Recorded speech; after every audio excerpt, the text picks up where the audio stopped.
মুহূর্তে আছি চকরিয়া একদম হাইওয়ে রুটে।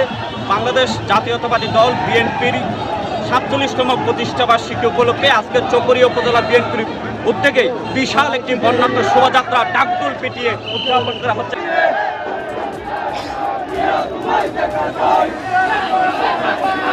বাংলাদেশ জাতীয়তাবাদী দল বিএনপির ৪৭তম প্রতিষ্ঠা বার্ষিকী উপলক্ষে চকরিয়া উপজেলা বিএনপির আয়োজনে উক্ত বর্ণাঢ্য শোভাযাত্রা ও মিছিলে অংশগ্রহণ করেন চকরিয়া উপজেলার আওতাধীন সকল ইউনিটের হাজার হাজার নেতৃবৃন্দ।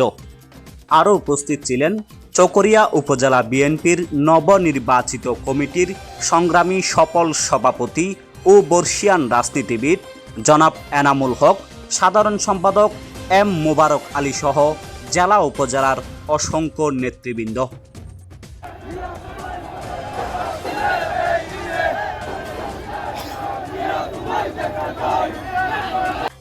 বক্তব্যে এনামুল হক বলেন, একটি মহল সামনের জাতীয় নির্বাচনকে বানচাল করার ষড়যন্ত্রে লিপ্ত হয়েছে।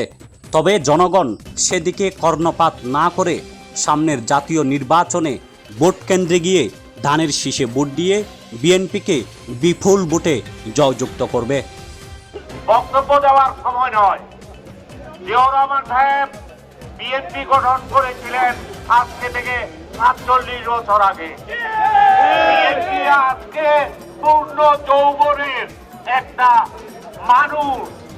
সেই যুবক থেকে আমরা সংগঠন চাই, সেই যুবক থেকে আমরা ধানের শীষে ভোট চাই, সেই যুবক থেকে আমরা সালাউদ্দিন সাহেবের পক্ষে ভোট চাই।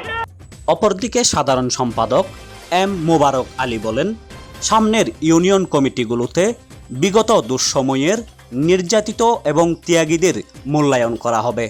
সবাই একসাথে একই কণ্ঠে স্লোগান ধরবেন যাতে চকরিয়ায় কম্পিত হয়।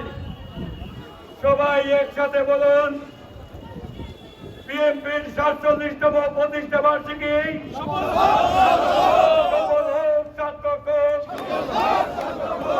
বিএনপির প্রতিষ্ঠা বার্ষিকী সফল হোক, সার্থক হোক। আজকের এই দিনে জিয়াদ তোমায় মনে পড়ে কে বলে জিয়া নাই, জিয়া আছে বাংলায়। ফাতিম ভাই এগিয়ে চলো, আমরা আছি তোমার সাথে।